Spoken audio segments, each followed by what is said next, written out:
Akan ading singduna namduna pochai munba amade huran chinthi thodok kayada chenaba Myanmar dagi changlakpa Kuki Naha ani ngase Indo Myanmar ngamkhai padingda leiba huimin thana border village dagi security force na Phare haide hiramasigi matangda UT na piba report amana hai security force na Phare haiba Kuki Naha ani ado Kamjong district ke manungchanba international border pillar number 102 gi mayada leiba huimin thana haiba village asidagi phagat pangomkhibane village ase Myanmar dagi Myanmar nation kaya ama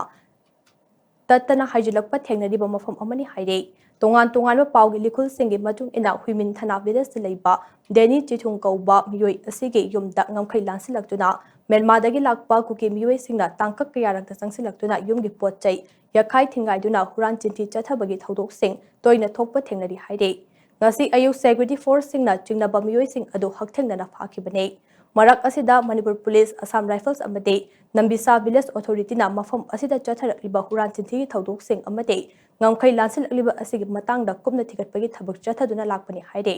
thodok asigi matangda Deni Chichungna state lengakna border security gi matangda phongdokiba wafamda phongna wahang haladuna hai Manipur gi Home Minister na foreign aggression natte haina phongdokiba wafam adu condemn tawbe thokliba thodok asina adumak taklabane Village asida Myanmar dagi mitop sing hanjin changsilaktuna pamdaba thodok sing thoklakliba ase ngamkhai landuna changsilakliba sing ningthina lakshinba ngamdabagi mayek laraba khutamni haina magna phongdokhe